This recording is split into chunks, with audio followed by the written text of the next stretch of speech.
Isso aqui é loucura, tá?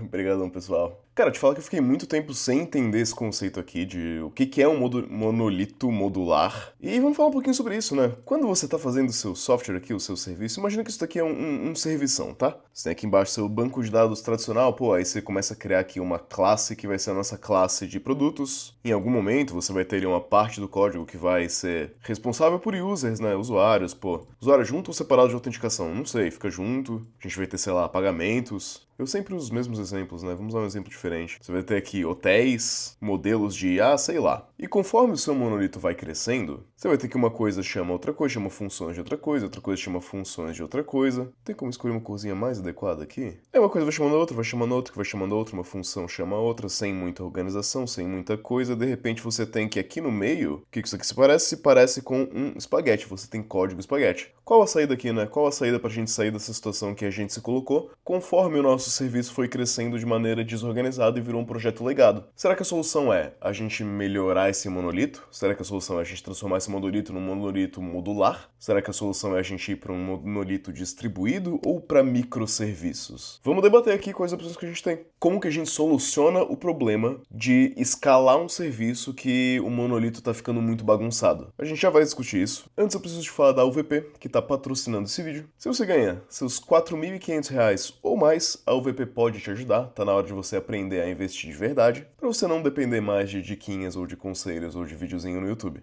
que você vai aprender, né? Em 8 semanas, você vai aprender a ser um investidor e investir com confiança. Você vai aprender a investir em ativos de valor, você vai aprender a investir baseado no seu perfil e investir baseado nos seus objetivos, né? Como assim? Pô, nenhuma pessoa é igual a outra. Eu, por exemplo, eu moro fora do país, meus custos são todos em euro. Eu tenho 28 anos de idade, eu não tenho casa, não tenho carro, tenho uma tolerância a risco absolutamente gigantesca e tenho uma fonte de renda que por momentos pode ser inconstante. Eu trabalho numa startup e a gente sabe, né, que startup é altíssimo risco. Não faz o menor sentido eu copiar a carteira de alguém que tem uma vida completamente diferente da minha, que tem objetivos completamente diferentes do meu, que tem gastos completamente diferentes dos meus, que tem uma idade diferente, um perfil de risco diferente. Certo, meu salário é diferente, o quanto eu recebo mês a mês é diferente, a moeda que eu recebo é outra. Então aqui, né, o que você vai aprender? A UVP não vai te ensinar uma receita de bolo, não vai te dar uma carteira pronta. Você vai aprender a cozinhar, né? Você vai aprender a montar uma carteira que faz sentido pra você. Quer você mora no Brasil, você mora fora, você queira morar no Brasil, queira morar fora, você vai aprender a investir no Brasil, nos Estados Unidos, na China, em ouro, em Bitcoin, no que você quiser investir no mundo inteiro. E guiar isso para te auxiliar a alcançar os seus objetivos na vida. Além disso, você vai ter acesso à plataforma de investimentos exclusiva da UVP e também sujeito à análise de crédito, esse cartãozinho Black, que te dá cashback na fatura e sala VIP em aeroporto. É o cartão que eu uso no Brasil, o único cartão. Se você fizer o UVP e não ficar satisfeito, tem aqui o 100% de garantia, tá? Você pode pedir o seu reembolso lá tranquilo, eles vão te reembolsar se você não gostou, se não valeu a pena. Clica no link aqui na descrição, clica em Faça uma análise de perfil e vem para o UVP, a maior e melhor escola de investimentos do Brasil. E aos clientes que forem na baguncinha lá em Goiânia, eu vejo vocês em novembro. Então, né, estamos escalando aqui o nosso monolito. O que muita gente faz? Pô, começa a ficar essa gambiarra, esse espaguete, o pessoal começa a pensar, cara, era tão mais fácil, mas tão mais fácil quando esse monolito era pequeno. Então vamos fazer o seguinte, né? Se era mais fácil quando era pequeno, esquece essa história aqui de monolito e vamos transformar isso daqui em vários serviços pequenos. Aí, né, a gente vai ter simplicidade em cada um desses serviços e pronto, cada um desses pequenos serviços aqui vai ser um monolito e o conjunto de vários pequenos monolitos a gente vai chamar de microserviços. Antes a gente tinha aquele código completamente espaguete, que uma coisa chamava as funções da outra coisa de maneira completamente desorganizada. Agora a gente não pode mais fazer isso. Porque nota, por exemplo, o microserviço de produtos, ele não tem acesso às funções do usuário, ele não consegue se comunicar mais através de chamada de função. O microserviços impossibilita que um serviço chame funções de outro serviço. Eles vão ter então que se comunicar através de protocolos de rede com APIs que estão expostas e documentadas. E ao eu enforçar isso, eu não consigo mais que o meu código seja um espaguete gigantesco. Porque, lógico, se tornou impossível que o código seja espaguete, porque não dá para um se comunicar com o outro. A gente tem uma impossibilidade aqui. A gente precisa que isso daqui passe através de uma API, através de um GraphQL, REST, isso aqui vai passar por um protocolo HTTP ou gRPC, um negócio nesse sentido. Então a troca que a gente fez foi, a gente trocou uma chamada de função para uma chamada via rede. E isso, né, algemou a gente, isso travou nossas mãos, isso preveniu que a gente transformasse o nosso código numa sopa. Mas nem tudo são flores, né? Vamos fazer uma comparação sincera e honesta aqui rapidinho, que eu já falei isso em vários outros vídeos, né? Sobre microserviços versus monolitos. Quais vantagens e desvantagens que a gente tem aqui, tá? É muito importante que a gente compreenda isso, porque não é tão simples quanto eu fui escalando e do nada eu virei microserviços, ou então microserviços são melhores e monolitos são piores. Não é bem por aí. Um monolito, ele tradicionalmente ele tem algumas vantagens, que é primeiro que é um deploy, o código vai tudo junto, certo? Então você não precisa se preocupar com versões diferentes. Por exemplo, se o meu user está na V2 e o meu hotel está na V3, talvez isso dê algum problema, né?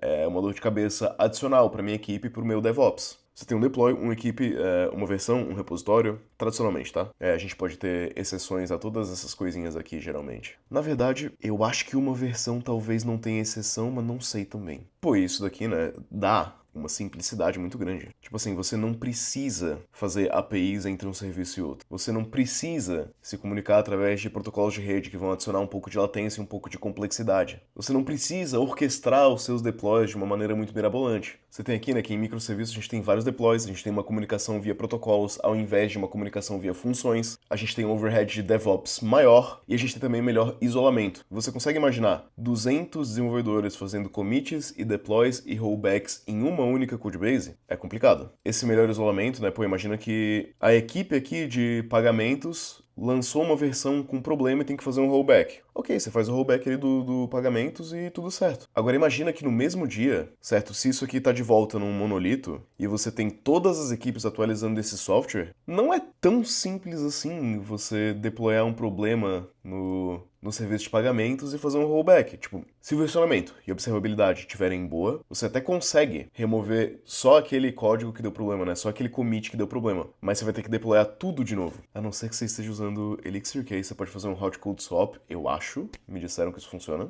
Então percebe, microserviços aqui, essa ideia aqui de ter tudo separado, passa a ser muito interessante conforme a sua empresa vai escalando. Inclusive tá concordado geralmente que cada serviço vai ter o seu próprio banco de dados. Eu tenho minhas opiniões sobre isso, mas deixa quieto. Enfim, cada equipe vai ser dona do seu próprio serviço. Então você pode ter aqui, por exemplo, no serviço de pagamentos, um squad de 6 pessoas. Você pode ter no serviço de users, um squad de 6 pessoas. Você pode ter no serviço de produtos, um squad de 6 pessoas. De modelos de IA, um squad de 6 pessoas. Autenticação, 6. Hotéis, 6. Na sua equipe de DevOps, você pode ter 3 pessoas também. E cara, isso daqui pode começar a ficar muito bacana, né? Porque você tá quase que fazendo como se isso daqui fosse uma empresa diferente que se comunica com APIs externas de outra empresa. E cada uma dessas empresas é uma empresa simples de se rodar, é uma empresa pequena que tem um produto conciso. Isso pode funcionar também, funciona em muitos lugares. Conforme a gente viu essa migração nos últimos, digamos assim, 10 anos, de quebrar monolitos tradicionais. Pô, todas as Big Techs fizeram isso, tá? O Facebook fez isso.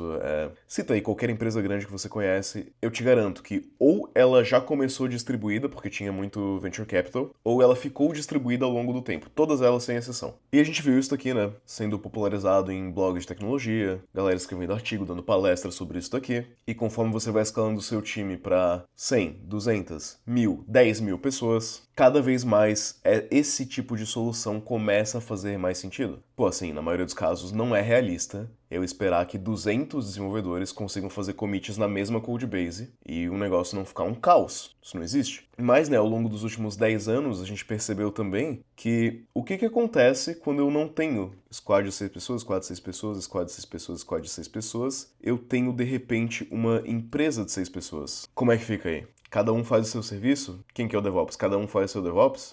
Cada um é o seu banco de dados? Cada pessoa tem que agir como uma empresa completa? Então, assim, para empresas médias, de ali 10, 20, 50 pessoas, quando começa a ficar pegado essa coisa de monolito, quando começa a ficar difícil todo mundo trabalhar na mesma codebase, no mesmo deploy, no mesmo serviço, quando o serviço começa a virar uma sopa, esse pulo aqui para uma empresa média parece que é muito doloroso também. Ao mesmo tempo que tá ficando muito trabalhoso carregar esse um monolito, vai ser muito difícil lidar com todo esse overhead aqui de DevOps, esse overhead de comunicação comunicação entre os serviços aqui. A gente vai ter que começar a pensar em logging distribuído, em falhas distribuídas. A gente vai ter que otimizar mais ainda a performance, porque, essa chamada aqui via API, via rede, demora mais do que uma chamada de função. É óbvio, demora muito mais. Se cada serviço tiver o seu banco de dados, pode ser que um único request do usuário cause que eu tenha que consultar 4 bancos de dados diferentes. Como que você escala? Tem que existir um meio termo, né? Monolitos são perfeitos para MVP, em muitos, muitos casos, né? Você consegue, por exemplo, o Peter Levels, que fez esse sitezinho aqui, a nome de list, ele sendo um único dev, tem alguns produtos de software, todos eles são monolitos e ele fatura milhões de dólares por ano. Então, assim, dá pra ser ir muito longe só com monolito. E, pô, a decisão dele é perfeitamente acertada. Seria uma idiotice eu tentar sugerir pra ele mudar os serviços dele para microserviços quando ele é um único desenvolvedor. Não faz o menor sentido. O produto dele é simples, não é... Ele não tá recriando a Netflix. Tipo, nesse caso dele, pô, que seu produto é relativamente simples. Você tem ali 1 milhão de usuários, bota seu monolito para rodar em 3, 4 máquinas para ter uma redundância ali e acabou. Load balancer na frente, uma réplica ali do banco de dados, tudo certo. E né, no outro lado da ponta, pô, quem sou eu para criticar as empresas grandes, né? Uber, Google, iFood que estão fazendo isso daqui. Cara, eles têm problemas que eu nunca nem vi na vida. Tem demandas que são bizarras, os números nem fazem sentido. Mas eu trabalhei muito em empresas de médio porte que a gente esbarrava muito nas limitações de monolitos. O monolito modular, então, ele surge na ideia de: será que a gente consegue aproveitar alguns dos prós dos microserviços sem ter alguns dos contras? Quais são os prós que a gente quer aproveitar aqui, né? Principalmente esse pró aqui de melhor isolamento. E principalmente, né, vamos adicionar aqui, coibir o espaguete, acabar com o código sopa totalmente desorganizado. Mas o que a gente não quer de microserviços também, né? Pô, essa história aqui de comunicação via protocolos não é necessariamente o que a gente quer, se a gente tá num monolito. E o nosso problema não é um problema necessariamente de hardware, e provavelmente não é um problema de hardware, tá? Porque qual que seria um problema de hardware? Seria, pô, eu tenho aqui que 80% da minha aplicação é totalmente minúscula e uma maquinazinha pequena conseguiria dar conta. E 20% da minha aplicação é um cluster de inteligência artificial que tem que rodar num hardware totalmente diferente, que eu tenho que escalar aqui para várias GPUs. Aí beleza. Aí é legal que esses serviços se comuniquem via protocolo de rede porque eles estão rodando em hardwares diferentes. Mas se eu não tenho esse problema, ou nenhum problema dessa natureza, certo? Que eu tenha que precisa de um hardware específico para rodar algo específico, eu não quero comunicação via protocolos. Não é uma vantagem, é mais lento. Uma chamada de função é mais rápida do que uma chamada, né, via rede, em máquinas diferentes. Pô, eu não quero complexidade no meu DevOps. Se minha empresa não é grande, às vezes a empresa nem tem alguém dedicado no DevOps. Eu quero DevOps simples. Eu quero, na verdade, né, o que eu tô buscando é que os meus desenvolvedores tropecem menos uns nos outros e que a codebase seja razoável de se manter, que exista um grau de razoabilidade ali dentro. E é isso que eu tô buscando. Então, cara, esquece essa chamada via API, que você vai fazer pensar que isso daqui tudo é Java. Cada um desses é um módulo, certo? Aqui é tudo módulo, tudo módulo, todo módulo. Olha, por isso o nome monolito modular, e você não vai chamar as funções do outro módulo. Você vai se comunicar através de interfaces, utilizando de repente um design pattern de ports and adapters, uma arquitetura hexagonal, nosso monolito modular, né? Foi um conceito que eu demorei muito para entender, tá?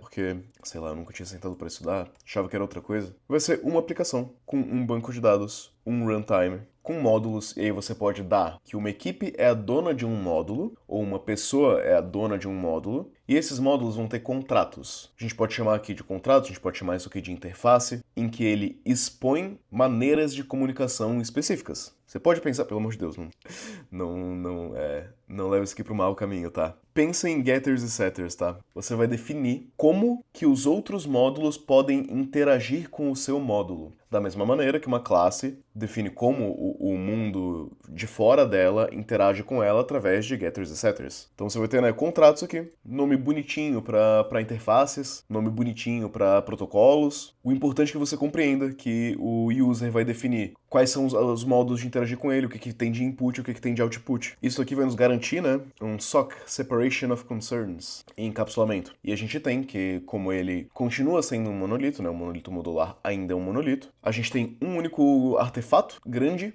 mas dentro desse artefato, a gente tem como se fosse vários microserviços dentro desse um artefato. Por que isso daqui é legal, né? Que isso daqui vai facilitar essa transição. Se o nosso monolito ele virou um monolito modular antes, depois, para eu transformar cada módulo desses no seu próprio microserviço, se for necessário, é mais simples. Se eu quiser pegar um módulo desse, se o módulo de IA aqui, por exemplo, né? Pô, a gente quer botar IA para rodar nas nossas próprias GPUs. Então, vai se comunicar via network, vai ter que sair daqui do nosso monolito. Cara, as interfaces já estavam expostas, certo? Só o que eu preciso trocar é como se comunica. Antes era uma chamada de função nas interfaces, agora é uma chamada via gRPC. Pronto. É a mesma coisa. Não tinha um espaguete gigante antes, não tem um espaguete gigante agora. É só que um módulo foi tirado de dentro do monolito e virou um serviço.